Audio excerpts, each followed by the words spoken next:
আমাদের আজকের এই গল্পটি এমন একটি মেয়েকে নিয়ে যে এই পৃথিবীতে একজন হিজড়া হয়ে জন্মেছে। প্রতিটা মানুষেরই কোনো না কোনো স্বপ্ন থাকে। ঠিক তেমনি এই মেয়েটিরও একটি স্বপ্ন রয়েছে। তার স্বপ্ন যে সে বিয়ে করবে, তার ছোট্ট একটি সংসার হবে। কিন্তু আমাদের সমাজ কি এই ট্রান্সজেন্ডার মেয়েটিকে তার অনুমতি দেবে? সেটাই জানবো আমরা আমাদের আজকের এই সিনেমার এক্সপ্লেনেশনে। সিনেমার শুরুতেই আমরা সাবরি নামের একটি মেয়েকে দেখতে পাই, যে কিনা অন্ধকারে ঘরে বসে কান্নাকাটি করছিল। এরপর হারিমদার নামের একটি লোক তার কাছে আসে। লোকটি সাবরিকে কিছু নতুন কাপড় দিয়ে তাড়াতাড়ি রেডি হয়ে যেতে বলে, কারণ তার বিয়ে ঠিক হয়ে গেছে। এই কথা শুনে সাবরি কান্না করতে শুরু করে আর অনেক রিকোয়েস্ট করতে থাকে তাকে বিয়ে না দেওয়ার জন্য, কারণ সে কোনো স্বাভাবিক মেয়ে নয়। আর এ কথা যদি কেউ জানতে পারে তাহলে তাকে কখনোই মেনে নেবে না। সাবরি বলে সে যে কোনো কাজ করতে রাজি আছে, কিন্তু মিথ্যা কথা বলে কোনো ছেলের সাথে বিয়ে করে ওই ছেলের জীবন নষ্ট করতে চায় না। এ কথা শুনে হারিমদার বলে, একবার বিয়ে হয়ে যেতে দে, তারপর আমি তোকে ছেড়ে দেব, আর এরপর তোর জামাইও তোকে ছেড়ে দেবে। এখানে হারিমদার পেশায় একজন দালাল, সে বিয়ে করানোর কাজ করে থাকে। আর এখানে সে সাবরিকে জোর জবরদস্তি করে বিয়ে দিচ্ছে। হারিমদার খুব ভালো করেই জানতো সাবরি কোনো মেয়ে নয়, সে একজন হিজড়া, যার কারণে সে সাবরির হবু বরের কাছে এই কথা গোপন করে। হারিমদার সাবরিকে অনেক ভয় ভীতি দেখিয়ে রেডি হতে বলে। একটু পরেই এখানে বিয়ে করতে ভাবান আর তার চাচা এখানে আসছে। ভাবান যখনই সাবরিকে দেখে, সে দেখেই সাবরিকে পছন্দ করে ফেলে। ভাবান তখন হারিমদারকে সাবরির কিছু কাগজপত্র দিতে বলে। যেহেতু হারিমদারকে কাগজপত্রের কথা আগে বলা হয়নি, তাই সে কাগজপত্র দেওয়ার জন্য আরও 20,000 টাকা এক্সট্রা দাবি করে। অতিরিক্ত টাকা দেওয়ার ভয়ে ভাবানের চাচা পরে আর কোনো কাগজপত্র দাবি করে না।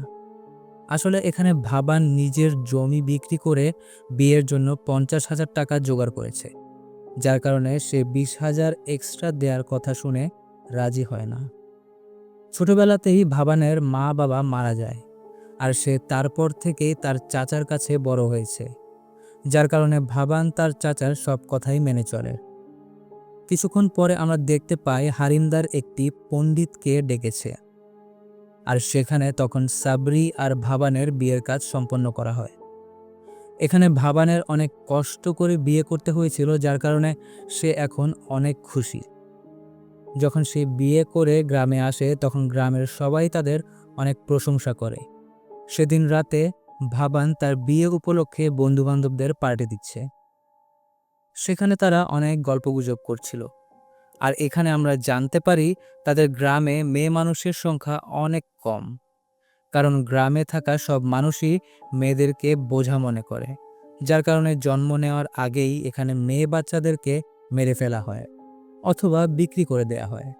আর এই কারণেই গ্রামের ছেলেরা বিয়ে করার জন্য কোনো মেয়ে পায় না।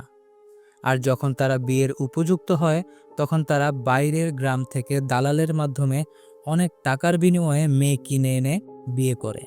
এরপর আমরা দেখতে পাই সাবরির কাছে গ্রামের অনেক মহিলারাই এসেছে। তারা সাবরিকে দেখে তার অনেক প্রশংসা করে। কিছুক্ষণ পরেই ভাবান যখন বাসর ঘরে ঢোকে, সাবরি তখন ভাবানকে সব সত্য কথা বলে দেয়। ভাবান যখন জানতে পারে যে সে একটি হিজড়াকে বিয়ে করেছে, ভাবানের পায়ের নিচ থেকে মাটি সরে যায়। সে খুব ভালোভাবেই বুঝতে পারে যে তাকে ধোঁকা দেয়া হয়েছে, আর সে দেরি না করে তার চাচাকে গিয়ে সব কথা খুলে বলে। সে তার দেয়া 50,000 টাকার কথা চিন্তা করে অনেক আফসোস করতে থাকে, কারণ তার পুরো টাকাটাই জলে গেল। এই কথা শুনে রাগের মাথায় ভাবানের চাচা সাবরিকে অনেক মারধর করে। ভাবান কোনো রকমে তার চাচাকে থামিয়ে নেয়। সাবরি তখন কান্না করতে করতে বলে, আমি আপনাদেরকে ধোঁকা দিতে চাইনি। ওই হারিমদার আমাকে আর আমার ভাইকে মেরে ফেলার হুমকি দিয়েছিল, যার কারণে বাধ্য হয়ে আমাকে এই বিয়েটা করতে হয়েছে। এরপর সকাল হলে আমরা দেখতে পাই ভাবান ও তার চাচা পুলিশ স্টেশনে যাওয়ার জন্য রওনা দিয়েছে। তখনই সেখানে গ্রামের একটি লোকের সঙ্গে তাদের দেখা হয়। লোকটি বলে, আপনাদের সম্পর্কে গ্রামে অনেক প্রশংসা চলছে। সবাই বলাবলি করছে ভাবান নাকি অনেক সুন্দর বউ পেয়েছে। লোকটি সেখানে ভাবানের অনেক প্রশংসা করে সেখান থেকে চলে যায়। তারা তখন আবারও থানায় যাওয়ার জন্য রওনা দেয়। তখনই কি যেন একটা ভেবে ভাবানের চাচা ভাবানকে বলে, তুই বিয়ে করাতে গ্রামে আমাদের একটু সম্মান বেড়েছে। যদি গ্রামের মানুষ জানতে পারে তোর বউ একটা হিজড়া, তাহলে গ্রামে আমাদের কোনো সম্মানই থাকবে না। আর আমরা যদি থানায় গিয়ে কমপ্লেন করি তাহলে এই কথা আর ধামাচাপা থাকবে না, সবাই জেনে যাবে। আর থানায় গিয়েও আমাদের অনেক টাকা খরচ করতে হবে। আমাদের কাছে তো খরচ করার মতো এত টাকা নেই। এইসব কথা বলার পর তারা দুজন থানায় না গিয়ে বাড়ির উদ্দেশ্যে রওনা দেয়। কিছুক্ষণের মধ্যেই তারা বাড়ি এসে পৌঁছায়। আর নিজের বাড়ি দেখে তারা অবাক হয়ে যায়, কারণ তাদের বাড়ি এখন অনেক পরিষ্কার আর গোছানো ছিল। এরকমটা আগে কখনোই ছিল না। সাবরি এখানে তাদের দুজনের জন্য খাবার তৈরি করছিল এবং রান্না করছিল, যেটা খেয়ে ভাবানের চাচা তার অনেক প্রশংসা করে। আর ভাবানকে বলে সাবরি ঘরের কাজ অনেক ভালো জানে, সে আপাতত আমাদের বাড়িতেই থাকুক।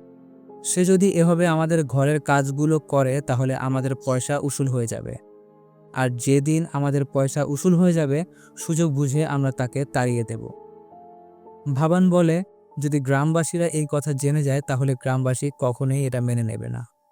ভাবানের চাচা তখন বলে, এটা আমাদের পরিবারের মধ্যেই সীমাবদ্ধ থাকবে।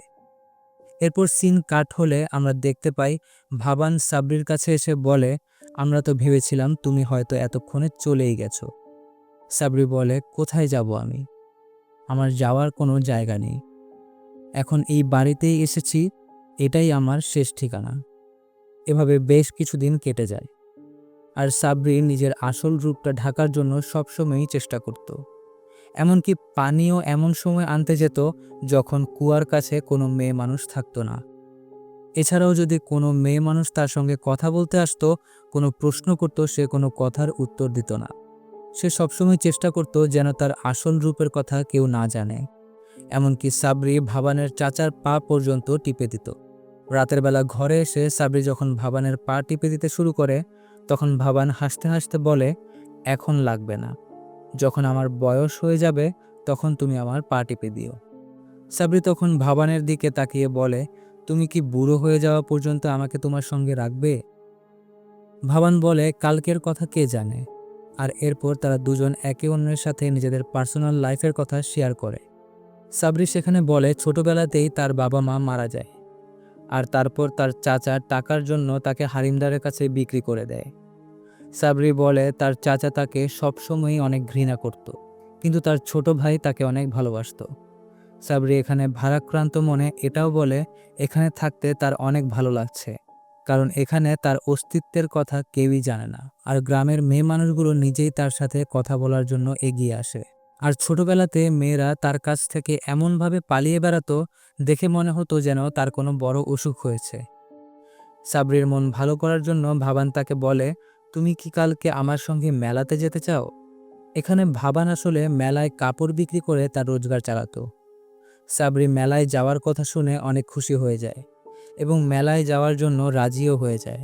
পরদিন সকালে আমরা দেখতে পাই ভাবান কাপড়ের পুঁটলি মাথায় নেওয়ার জন্য উপরে তোলে, আর হঠাৎ করেই সে পড়ে যায়। সে তার চাচাকে বলে কাঁধে সে অনেক ব্যথা পেয়েছে, আর আজকে সে একা একা কাপড় বেচতে যেতে পারবে না। তাই তার চাচাকে তার সঙ্গে যাওয়ার জন্য অনুরোধ করে। ভাবানের চাচা বলে সে মেলায় যেতে পারবে না, বরং আজকে যাতে সে সাবরিকে তার সঙ্গে করে নিয়ে যায়। আসলে এখানে ভাবান অভিনয় করছিল যাতে সে সাবরিকে মেলাতে নিয়ে যেতে পারে। আমরা দেখি সাবরি আর ভাবান মেলাতে চলে এসেছে। সাবরি মেলাতে আসার পর খুব সুন্দর করে কাপড়গুলোকে কোন রঙের সাথে কোনটা ম্যাচ হবে সেভাবেই সেট করে টাঙিয়ে রাখছে। আর সাবরির এই কাজটাই ক্রেতাদের অনেক পছন্দ হয়। একটু পরেই সেখানে ফরেন একটি কাস্টমার আসে। সে ভাবানের কাছ থেকে কাপড় কিনে নেয় এবং তাদেরকে 400 টাকা দেয়। আর যে টাকাটা ভাবান খুব ভালোবেসে সাবরির হাতে তুলে দেয়। সন্ধ্যা হতে হতেই ভাবানের সব কাপড় বিক্রি হয়ে যায়, যার কারণে ভাবান অনেক খুশি থাকে, কারণ এটা প্রথমবার হয়েছিল যখন তার সব কাপড়ই একেবারে বিক্রি হয়ে গেছে। আর এই সব কিছুই হয়েছে সাবরির জন্য। তারা যখন বাড়িতে যাচ্ছিল রাস্তাতেই এক জায়গায় গান বাজনা হচ্ছিল। সেখানে নেমে তারা গান বাজনা উপভোগ করে। বাড়িতে গিয়ে ভাবান তার চাচাকে তার আজকের সারাদিনের কামাই ৩,০০০ টাকা তুলে দেয়। আর এরপর সিন কাট হলে আমরা দেখি ভাবান খুব ভালোবেসে সাবরিকে একটি ঝুমকা গিফট করে। আসলে সে সাবরিকে না জানিয়েই এই গিফটটি কিনেছিল। আর ভাবান এখানে এটাও বলে যে সে সব টাকা চাচাকে দেয়নি, কিছু টাকা লুকিয়ে তার কাছে রেখে দিয়েছিল। এরপর আমরা দেখতে পাই ভাবান সাবরির অনেক কাছাকাছি চলে আসে, আর একটা পর্যায়ে গিয়ে তারা ইন্টিমেট হয়। পরের দিন সকাল হলে ভাবান যখন খেতে কাজ করছিল, সাবরি তার জন্য খাবার নিয়ে যায়। রাতের সিন দেখানো হলে আমরা দেখি ভাবানের চাচা এখানে গ্রামবাসীর সঙ্গে বসে আড্ডা দিচ্ছিল।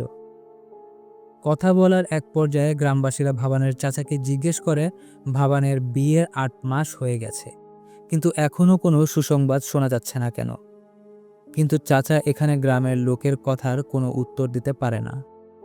সে রাতে বাড়ি আসার পর খাবার সময়ে ভাবানকে বলে কালকে ডাক্তারের কাছে গিয়ে একটি সার্টিফিকেট নিয়ে আসার জন্য, যে সাবরি কোনোদিনও মা হতে পারবে না।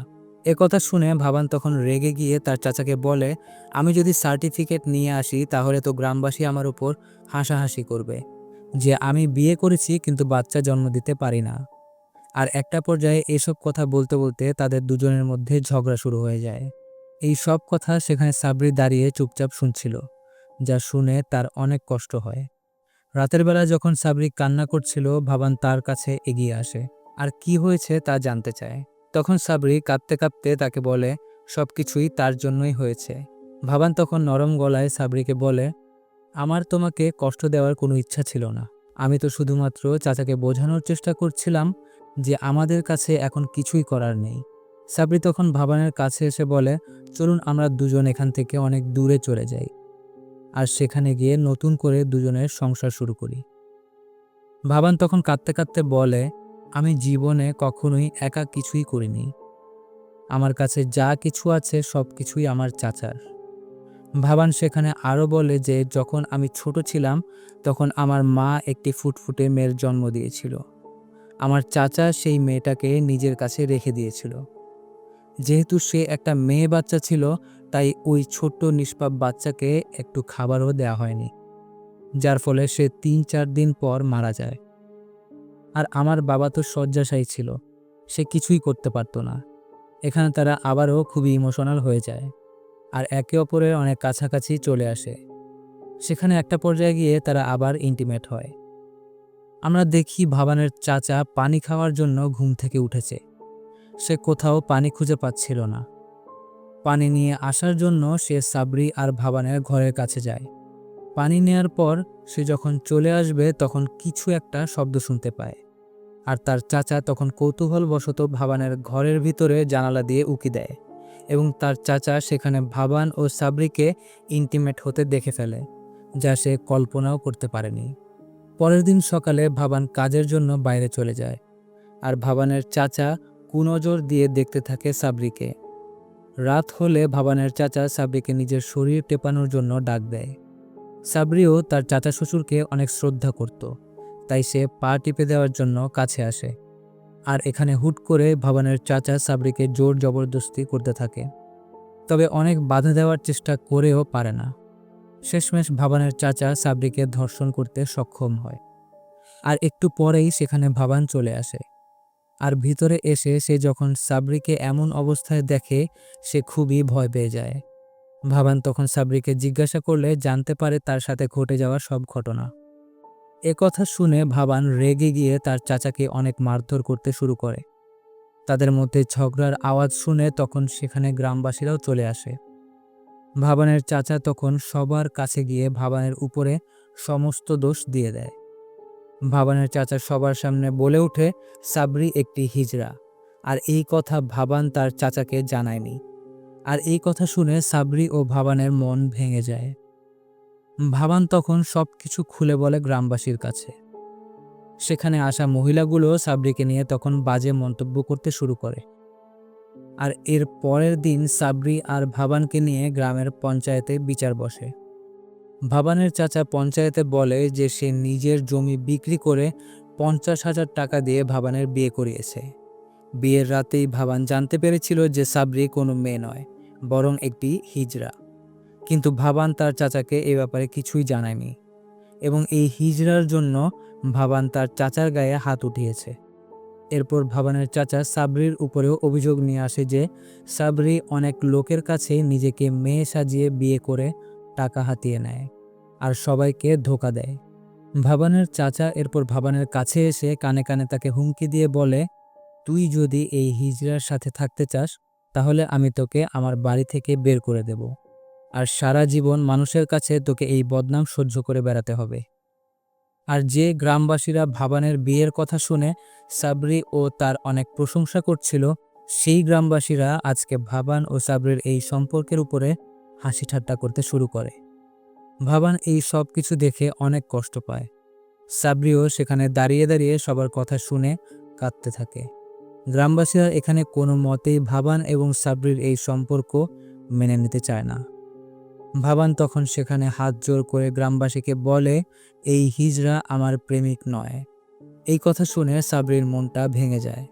সে কাঁদতে কাঁদতে ভাবানের দিকে তাকিয়ে বলে, এখানে ভাবানের কোনো দোষ নেই, সব দোষ তার নিজের। গ্রামবাসীর সামনে ভাবানের মান সম্মান শেষ হয়ে যাক এমনটা সাবরি চাইতো না, যার কারণে সে সব দোষ নিজের ঘাড়ে নিয়ে নেয়। সাবরি বলে, সেই রাতে আমি ভাবানকে সব সত্য কথা বলে দিয়েছিলাম আর তার কাছে ক্ষমাও চেয়েছিলাম। আমার কাছে থাকার কোনো জায়গা ছিল না, তাই ভাবানের হাতে পায়ে ধরে আমি এখানে থাকার জন্য অনেক অনুরোধ করি। আর ভাবান ভালো মানুষ ছিল, তাই সে আমাকে থাকার জন্য অনুমতি দেয়। সে আমার কোনো প্রেমিক নয়। ভাবানের এখানে কোনো দোষ নেই, সব দোষ আমার নিজের।